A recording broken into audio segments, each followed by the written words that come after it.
Hello everybody, welcome back to another video where I talk over a video game. Now we're fixing to have a storm blowing in, so there may be some background noise occasionally. It's not quite here yet, but the wind is pretty loud. So if you hear something, that's probably what it's gonna be. Anyway, so some time ago, I think I made a video on that, or maybe I made a video beforehand. Either way, my dad passed away on April 13th, so it's been a few months now. And I'm pretty sure I made a video beforehand, a couple of months, maybe a couple of weeks beforehand, and talking about how I wasn't really feeling like I was going to be capable to do the administration and stuff like that on top of everything else.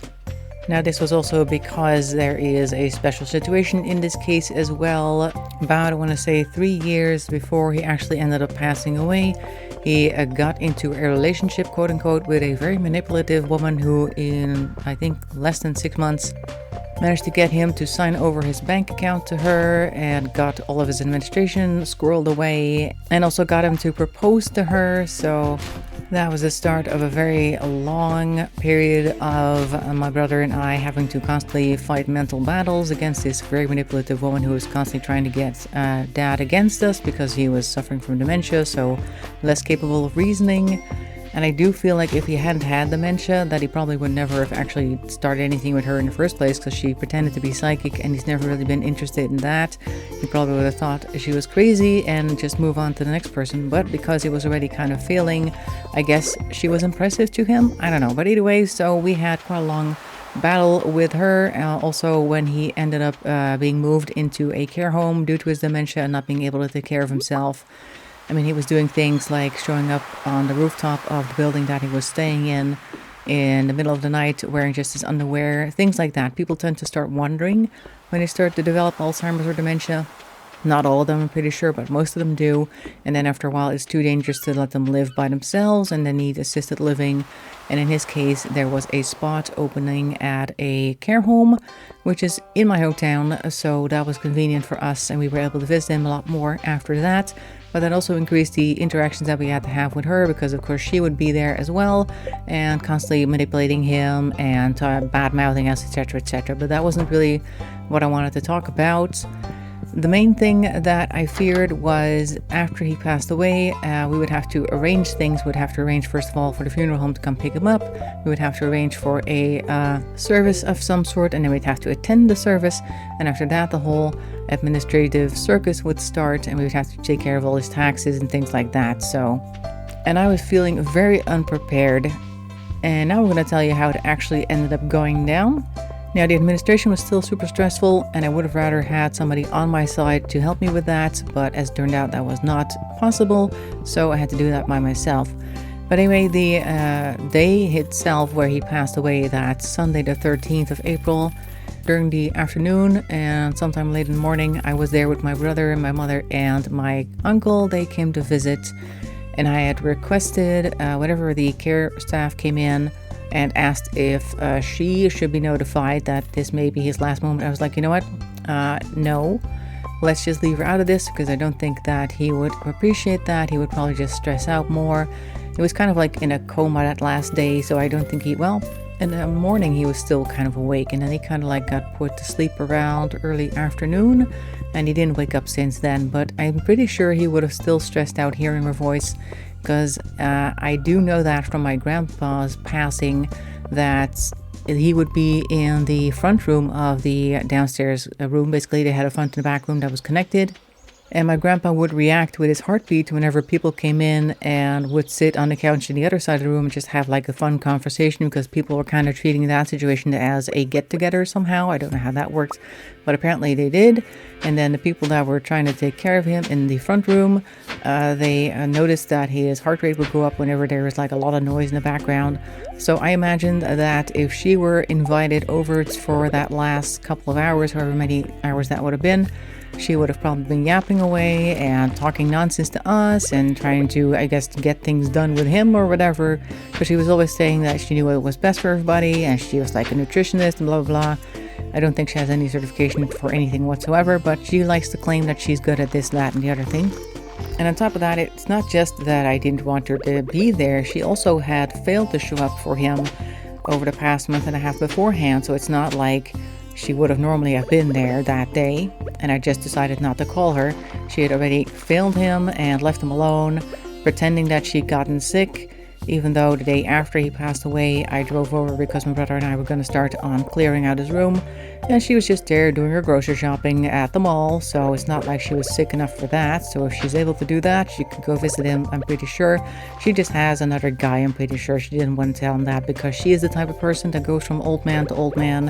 Whenever one well dries up, she's got another one already waiting in the wings. So there's that. Either way, so she was not there for the event, and he passed away quietly in the evening. And that moment was actually very quiet for myself as well. Like the care staff would occasionally come in like every 30 minutes to check on us because they knew that he was like in his final phase. And they were all very nice, very helpful. And my mother and my uncle had gone home because they both lived fairly far away. And my brother had decided to go away for the evening and then come back the next day. That was our plan initially. I had actually gone home in between time as well because I needed to walk the dog and feed her. And my plan was initially also to stay home and come back the next morning, but something told me that maybe it would be better if I went back. And he did end up passing away, I think 2 minutes to 9 that evening. And the rest of that evening was kind of like a lot of taking care of stuff, because that's where all the stress really started. Because first of all, the funeral home needed to be contacted, but she had already taken all of his administration away, including all of his funeral home and also funeral insurance, that type of thing. We didn't have any of that, so they did actually have to call her about that. First of all, to notify him, of course, about his passing, and then to ask about the number, which she did give. And then she also said, you know what, I'm going to take my hands off of the entire thing. And then she kind of just hung up. So basically she was like, okay, I'm just going to ignore that any of this ever happened. Good luck with the body, whatever. Sort yourself out, like that type of thing. So I also did not give her any sort of notification about when the actual service was going to take place.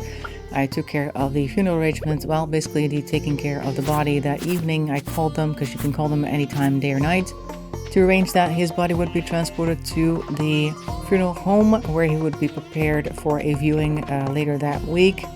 And of course the next day, like I said, we came back to clear out his room. Now these are all physical actions, just a phone call and actually dragging things back and forth. And that was okay enough because I was able to keep my mind focused on these things. But then came the whole matter of the inheritance and how to take care of all the rest of the administration. Now, I didn't have anything, so I had to unblock her number on my phone to quickly send her a WhatsApp message saying that if she had any of his administration left, she could go and bring it to the care home, which she actually did. I was surprised about that. Which kind of shows, I guess, how done she was with the situation, because if she probably thought she could still milk something out of it, she probably tried to hold the administration hostage for me to come over and have a chat or something like that. That's like one of her favorite things to do. Invite me over to talk, quote unquote, and then of course try to fill my head with all sorts of nonsense while I was there. But okay, so I got the administration. She got a large folder with a bunch of stuff in it, kind of like haphazardly organized, and she took his passport and his wallet and just taped it to the outside. Don't know why, but that's what she did. And inside his wallet I found his bank card, and it had been cut into 3 pieces by her. I don't know why. Why would you do that to somebody else's bank card? No idea, but maybe she thought that that would like annoy us or something. Well, it kind of does annoy me because why would you do that? But also we didn't really need it, so it wasn't that big of a deal as she may have thought it was. So then I could actually start notifying different instances about his passing, and of course we had to reroute a bunch of mail, and I had to take care of the inheritance because my brother decided that he did not want to inherit anything. He kind of cast it aside. Because we both actually expected that she would have like racked up a bunch of debt for us to take care of. And I knew that if I also decided to cast aside the inheritance, that I would then basically be putting the whole sorting out the inheritance task upon my uncle, which is his only surviving. No, he has one older brother, I believe, but that one is also not doing well. We don't have a lot of contact us. But probably he would have to take care of that, and he's also not super young, and I don't think he really wanted to I think he just kind of expected us to do that. So I was like, okay, fine, I'll do the beneficiary route, meaning that you have to sort out for yourself what all of his possessions were at the time of death, and if there's any value left, and what's in his accounts, and what kind of insurances does he have that he could like get a payout from, etc., etc. Also, what type of debt he has, or anything like that of that nature. If he owes anything to the tax bureau and things like that. So that was 7 pages of questions that I had to answer with a very limited information. So that was extremely stressful. But luckily, I'm online a lot, so the first thing I always do is try to Google things. And there are quite a few websites where you can request information about people who have passed, because of course it happens more often that somebody passes away and the administration is not clear. So there are quite a few businesses that will help sort things out. So I think after several weeks of mailing back and forth with these different companies, that I got a fairly clear overview of what is actually, or what was actually in his possession, owed, etc. I've sent off the document. I'm not sure if I'm going to hear anything about it, if they're going to, like, I don't know, send me a summary or something back, or nothing at all, no idea. And now administration-wise, the only thing that I still have to do, I think, is next year I have to do a tax return for his income for anything that he got, I guess, up until his date of passing. I do have his bank account info, so I can at least see what he actually physically received, but I don't know anything about extra accounts, etc. So I'm hoping that I'll be able to struggle through that somewhat reasonably. But we'll cross that bridge when we get there. So that was the administration part. Very tiresome, very stressful. And I don't think that there are any companies that can do it for you. I actually looked sometimes before he passed away as well. Like, are there any types of people out there that can help you with that? Maybe there are people like notaries that could maybe do some paperwork, but it's not quite the same as, let me just sort through the entire administration and conjure up items that we do not have in our possession. And it probably would have come with quite a hefty price tag as well if you would have found something like that. And of course, the situation was so unique with the Black Widow in the background that had taken all his administration and stuff and may have done something in the background that we would not have any knowledge of. So I'm pretty sure if there was a person that could do that, or an administration bureau that could do that, they wouldn't be able to help with that part. So we would still have to do that ourselves. But the worst of that is over. I'm glad it's over. And knowing that there are now so many different places out there where you can request different types of administration that may be lost to you actually has calmed me down a little bit in preparation for when my mother passes, which is probably going to be within the next 10 years. Cross that bridge when we get there. The other thing that I was really not looking forward to was the whole funeral service. Because I imagine that everybody gets this standard, like they do it around here in the Netherlands. It's often a large hall with a bunch of rows of chairs, and then somebody's behind a little desk at the front, and they have to occasionally say something, and they might ask the family to do like a little speech or something, and you have to sit there listening to a bunch of his favorite songs with the actual casket sitting in the middle on the podium, like that type of thing. And I really didn't want to do that. I think I would have had a much bigger issue with that than what it actually ended up becoming, because we went to the funeral home to discuss what we would like for the final service. And then it turned out that it's also possible to do something different. Like, we had basically what looked like a little cafe room that they reserved for us. It looked like an old brown cafe with the dark oak furniture and the large, thick, almost carpets laying on the tables, tablecloth type things, and of course a bar in the background and lots of decorations as though it were a bar, because we picked that because he spent quite a lot of time in bars when he was younger. And it was just a comfortable, cozy environment. So we basically just opted to have coffee and snacks there instead of a big open service with like sandwiches, which is like the standard, like I said. Now, I had, of course, heard that you can personalize funeral services, but I didn't know it went this far. Because basically, I think this is probably the best thing that we could have picked. We had just a few people there, and we had his favorite music, we had coffee, we had stories to tell to each other. And I made sure that they got his favorite snacks. Like, he had a specific type of cake that he liked with like a mocha cream on top. And he also liked these snack cakes that we used to get him pretty much every week.